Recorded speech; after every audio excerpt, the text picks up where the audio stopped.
नमस्कार। देशकाल प्लस में आपका स्वागत है। मैं हूं मुकेश कुमार। दोस्तों, राष्ट्रीय स्वयंसेवक संघ के सुप्रीमो मोहन भागवत 25 अगस्त को अमेरिका जा रहे हैं। 25 अगस्त से उनकी अमेरिका यात्रा शुरू हो रही है और उसके बाद वो कनाडा भी जाएंगे। अमेरिका में उनका एक बड़ा कार्यक्रम है। American Hindus for engagement and dialogue द्वारा आयोजित एक कार्यक्रम है जिसमें यूनिवर्सल वननेस सेलिब्रेशन वो उसने आयोजित किया है और उसमें मोहन भागवत हिस्सा लेंगे और अमेरिका में कई और प्रमुख लोगों से उनकी मुलाकात तय है। लेकिन रंग में भंग हो चुका है, विवाद खड़ा हो गया है, उनकी यात्रा को लेकर विरोध शुरू हो गया है और सबसे बड़ा विरोध तो अमेरिकी सरकार या अमेरिकी संसद के एक बड़े प्रमुख आयोग की तरफ से हुआ है। ये है United states centre for international religious freedom. इसने कहा है कि आरएसएस के सदस्यों पर प्रतिबंध लगाए जाएं और उनके नेताओं को हाई लेवल मीटिंग्स या डिप्लोमेटिक कर्टेसी न दी जाए। ये मोहन भागवत के संदर्भ में अभी 20 अगस्त को यानी कल वहाँ कि इस आयोग ने कहा है, सरकार से अपील की है, वहाँ के एडमिनिस्ट्रेशन से कहा है और उनको इंटरटेन न करने की बात कही है। ये जो आयोग है उसने कहा है, India's PM Modi is a member of Rashtriya Swayamsevak Sangh RSS, an Indian umbrella organisation whose sub groups have perpetrated attacks on religious minorities including Christians and Muslims. Now the RSS leader Mohan Bhagwat plans to visit the US। ये उन्होंने कहा है कि ये जो umbrella organisation है RSS, उसके सब ग्रुप्स जो हैं वो ईसाइयों और मुसलमानों के खिलाफ हिंसा कर रहे हैं और इसलिए उनको एंटरटेन नहीं किया जाना चाहिए। उनको ना तो हाई लेवल मीटिंग्स के लिए आमंत्रित करना चाहिए और ना ही डिप्लोमेटिक कर्टसी दी जानी चाहिए। ये एक बहुत बड़ा सवालिया निशान लगाता है आरएसएस पर। जैसे जैसे दुनिया भर में आरएसएस की गतिविधियों के बारे में जागरूकता बन रही है, लोग देश जान रहे हैं, उसका विरोध भी हो रहा है। और अमेरिका का ये जो धार्मिक स्वतंत्रता आयोग है वो तो लगातार भारत पर नज़र रख रहा है, दुनिया भर पर नज़र रखने का काम करता है। अंतर्राष्ट्रीय आयोग है, विभिन्न देशों में धार्मिक स्वतंत्रता का क्या हाल है उसके बारे में वो लगातार रिपोर्ट देता रहा है। और आपको मैं बता दूं कि इस आयोग ने पहले 7 बार कहा है कि भारत को कंट्री ऑफ पर्टिकुलर कंसर्न, चिंता वाला देश घोषित किया जाए और अगर वो घोषित कर दिया जाए तो अमेरिका के बहुत सारे प्रतिबंध भारत पर लगने शुरू हो जाएंगे। ये एक तरह का वहाँ पर अब एक सर्वानुमति जैसी बन रही है। लेकिन ये केवल अमेरिकी आयोग की तरफ से हो रहा हो ऐसा नहीं है। वहाँ के कुछ एक संगठन हैं जो इसका और विरोध कर रहे हैं। जैसे एक एडवोकेसी ग्रुप है हिंदूज फॉर ह्यूमन राइट्स, उसने भी, मतलब ये हिंदुओं का संगठन है, उसने भी भागवत की अमेरिका यात्रा की आलोचना की है और कहा है कि वननेस का जश्न आरएसएस नेटवर्क की हिंसा से अलग नहीं देखा जा सकता है। आरएसएस खुद हिंसा फैलाता है और यहाँ एकता की बात कर रहा है, एक जैसेपन की बात कर रहा है। इसलिए उसको ये अपॉर्चुनिटी नहीं दी जानी चाहिए। कनाडा में कुछ सांसदों ने भागवत के दौरे पर आपत्ति भी जताई है और आरएसएस पर बैन लगाने की मांग भी की है।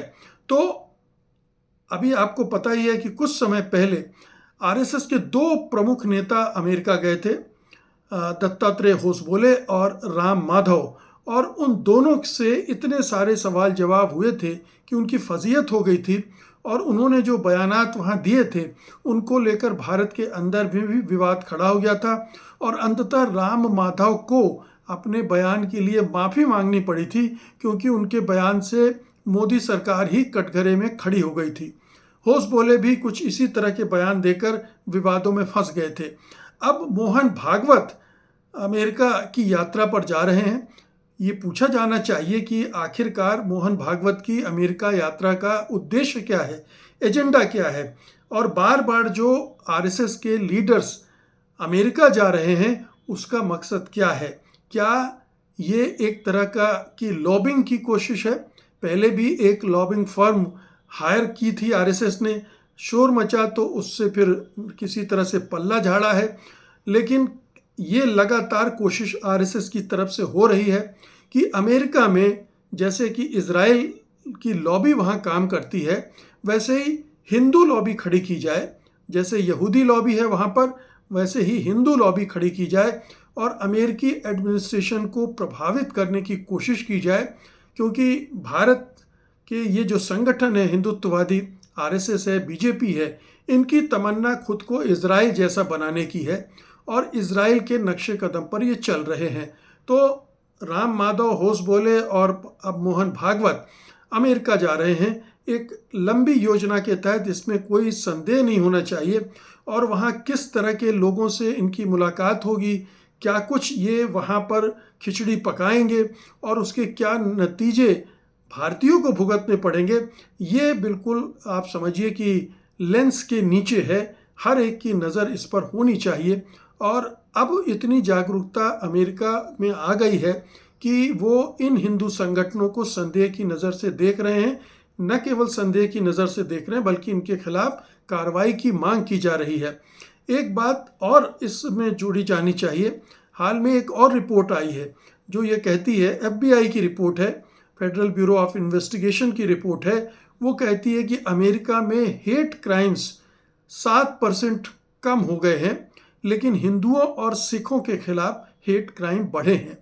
और इन हेट क्राइम के बढ़ने के पीछे सबसे बड़ी वजह अगर कुछ है तो ये है कि भारत में जिस तरह से ईसाइयों के खिलाफ क्राइम बढ़ रहे हैं, हेट क्राइम बढ़ रहे हैं, और उसमें संघ परिवार के संगठन और सदस्य शामिल हैं, उसकी क्रिया की प्रतिक्रिया वहाँ हो रही है। इसी तरह की क्रिया की प्रतिक्रिया कनाडा में हो रही है, क्योंकि जो कुछ भारत में हो रहा है, चाहे वो ईसाइयों के खिलाफ हो रहा हो या फिर मुसलमानों के खिलाफ हो रहा हो, एक माहौल बन रहा है अमेरिका और पूरे पश्चिमी दुनिया में कि भारत में धार्मिक स्वतंत्रता पर हमला हो रहा है, अल्पसंख्यकों पर हमला हो रहा है। और जाहिर है कि मोहन भागवत तो उस संगठन के सिरमौर हैं, जो जिस संगठन से जुड़े संगठन ये सब कर रहे हैं, करवा रहे हैं, और उसी संगठन से जुड़ी पार्टी सत्ता में है जो ये सब होने दे रही है, वो रोक नहीं रही है। तो कुल मिलाकर ये कि पूरा माहौल अब आरएसएस के खिलाफ बनने लगा है। ये आगे चलकर क्या रूप लेगा हमें पता नहीं है, क्योंकि अभी कायदे से तो 7 बार आयोग ये सिफारिश कर चुका है कि आरएसएस पर बैन लगाया जाए, भारत को कि चूलें कसी जाएं जो धार्मिक स्वतंत्रता के मामले में जो गड़बड़ियां हो रही हैं उनको लेकर। लेकिन अभी तक वहाँ की जो हुकूमत है, चाहे वो बाइडेन प्रशासन हो चाहे ट्रंप प्रशासन हो, उसने इस दिशा में कदम नहीं उठाए। लेकिन अगर धीरे धीरे ये माहौल बनता रहा तो कल को कोई बड़ा कदम उठा भी सकती है, और इस रिपोर्ट का इस्तेमाल वहाँ की सरकार, भारत की मोदी सरकार को दबाने के लिए, हाथ मरोड़ने के लिए भी इस्तेमाल कर सकती है।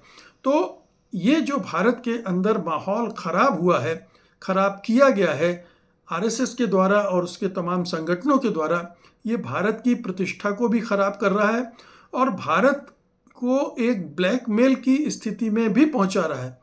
इसकी वजह से भारत को ब्लैकमेल किया जा सकता है, भारत की बाह मरोड़ी जा सकती है, जो कि बहुत ही खतरनाक खेल साबित हो सकता है भारत के भविष्य के लिए।